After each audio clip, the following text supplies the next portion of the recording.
Hello everyone, Trophy Wine Hunter. Welcome back to my YouTube channel. Today I'm doing a part one in my Bordeaux 2020 release series. So every year in British Columbia, there is a Bordeaux release. This year it's the 2020 vintage. It's coming sometime in September or October. And it's in two parts. So the first part is between September 7th and the 9th. You can pre-order online some of the higher end bottles on a first come, first serve basis. And I will be going through that in this video.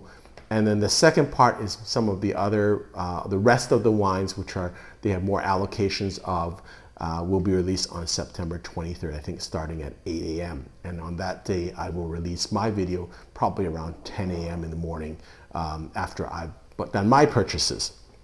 So I have already done a video on the 2020 Bordeaux vintage, a deep dive in that. You can watch that video.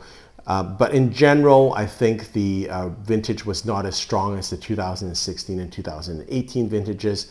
The 2017 vintage was a little bit weaker, but an earlier drinking, but a little bit better pricing. And the 2019 was, I think, a very good vintage, probably underrated. And pricing was fairly similar. So the 2020 vintage, the prices have stayed fairly consistent with the 2019, probably a little bit higher in some cases, and of course much higher than the 2016 vintage, which was released 4 or 5 years ago. One of the nice advantages of being in British Columbia is that our liquor or wine distribution is controlled by the government. And because of that, I think we have a lot of product that stays in the liquor stores for a long time. And there's no real urgency to discount, which is good and bad for consumers. The good thing is that it's one of the few places in the world where you can build up an instant vertical of Bordeaux wines. Very commonly 3 vintages, sometimes even 4 or 5 vintages. So you can actually go to various liquor stores and pick up an instant vertical, which I don't think you can do in many other places in the world. So the pricing that I'm going to go through, which is fairly high in Canada, is for BC. I'll give you the Canadian pricing. For my American viewers, you can compare. We are about 80 cents to the dollar, so it'll be much cheaper in US dollar if you convert it. And my comments are based on this pricing. And of course, if you can get the pricing a little bit cheaper other places, it might make sense. But in general, the 2020 vintage, at least for the pre-order wines, there's not a lot of interest from my perspective because the pricing is a little bit high. And that's why I'm prepared to release this video prior to the pre-order, because I will not be ordering anything off this pre-order. So going back to the comment about how BC liquor stores run, the advantage we have is we have hindsight. So we still have in the system quite a bit of 2019, 2018, 2017, and 2016 wines. And if you look at those wines, there are actually better wines for value on those in those circumstances. And so the 2 wines that I would kind of very much recommend you buying at this point, given the prices of the 2020, is the 2018 St. Pierre, which is 95 points Wine Spectator. I think it's about $145. And the Domaine de Chevalier 2018 Red, which is also widely available in liquor stores still in BC. The advantage is that you don't have to line up for these wines. And secondly, you have basically 2 extra years of aging. So the liquor store has basically held the wine for you for 2 years without increasing the price.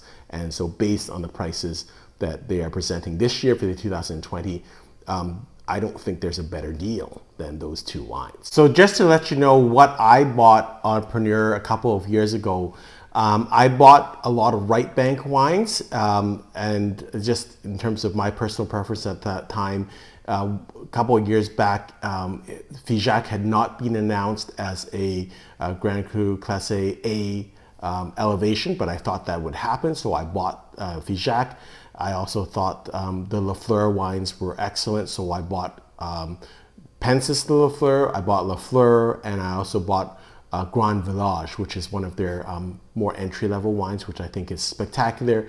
I also bought Costa Sternau, and I also bought De Cru, and I'll let you know kind of why I did that. Again, what I look out for, the 2020 vintage for the release in British Columbia is quite expensive. And so again, I'll give you the pricing in Canada, in Canadian dollars, and if you can get it for a better price somewhere else, that's great for you. The two bottles that I would focus on are special labels.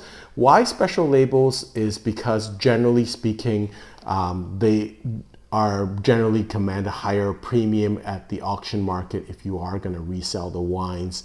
And secondly, because it's a special year, unless it's a terrible vintage, generally winemakers really want to, or the wineries really want to make a really, really good wine because it's a special year, it's a special vintage.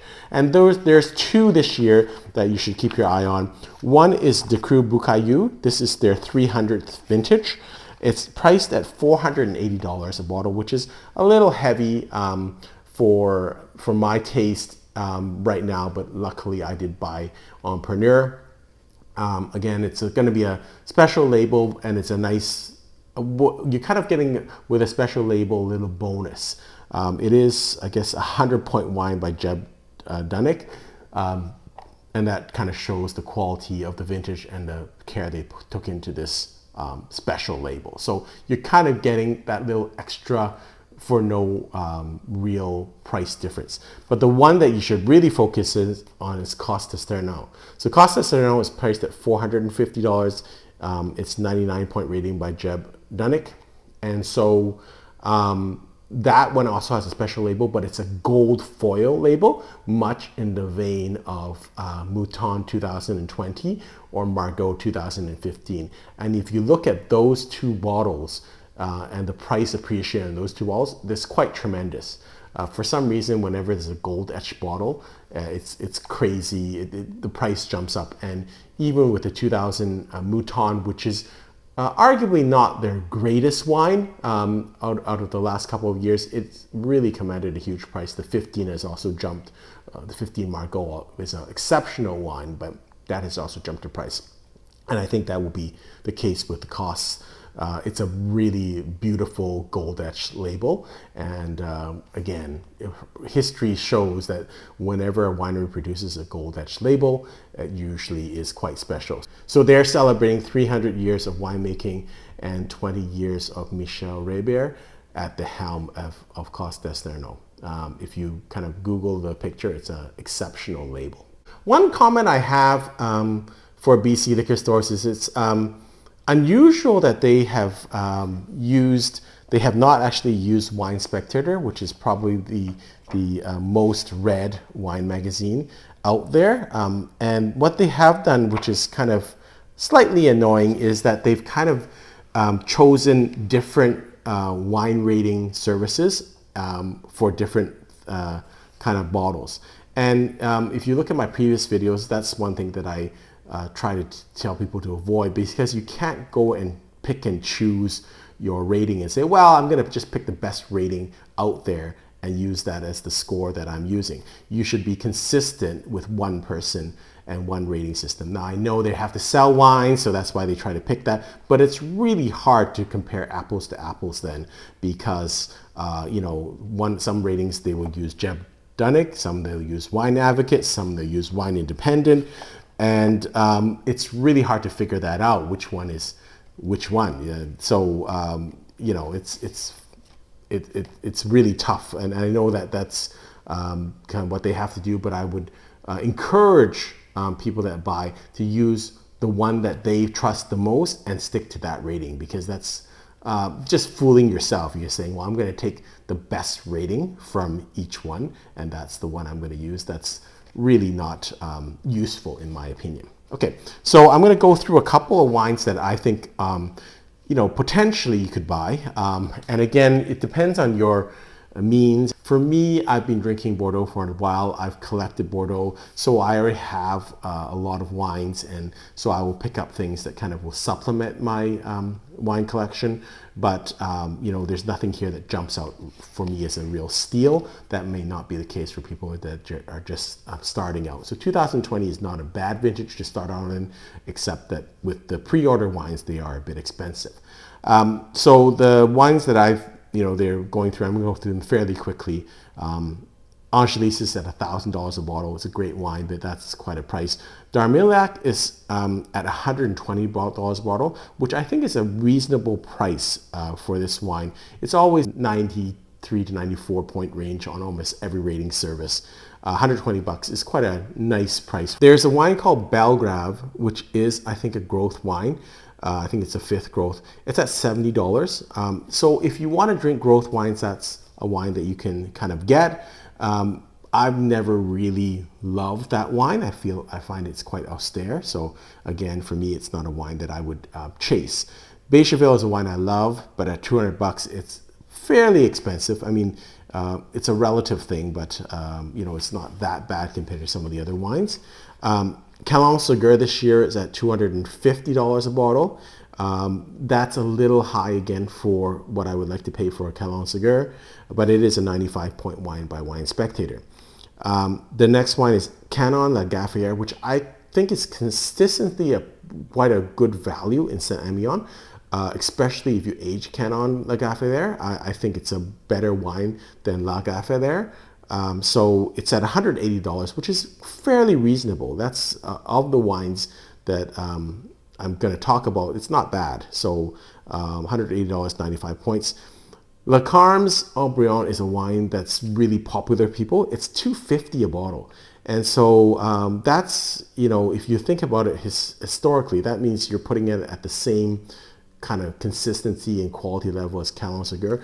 Now, it might have some good years, but I'm not sold that this is, you know, a wine that's going to be at that price for, you know, the next 50 years. So we'll see. I could be wrong, but to me, Le Carme's is now a little bit overpriced for what it is. Carus de Lafite, $525, and that's why, you know, if you see my review of Ancelon, I think that's a spectacular deal if you can find it at $100. Cheval Blanc at $1,800 is quite expensive, I would say. Claire Mignon at $200. Again, not bad. It's a great wine and real good consistency for these wines. Costa Sterno, as I said, $450. It's a little expensive, but given that it's a special label, it's still a great deal.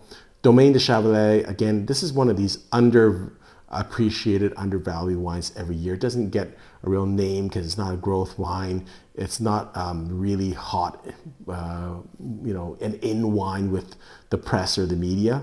It's always consistently good. 95 points, Wine Spectator, $180. Quite a good deal, relatively. De Cru Boucaillou is $480 a bottle. Again, a little bit pricey, but it is a special label, so it probably will command that price. Figeac is at $500, and unbelievably, you might think I'm crazy, but I think it's still underpriced.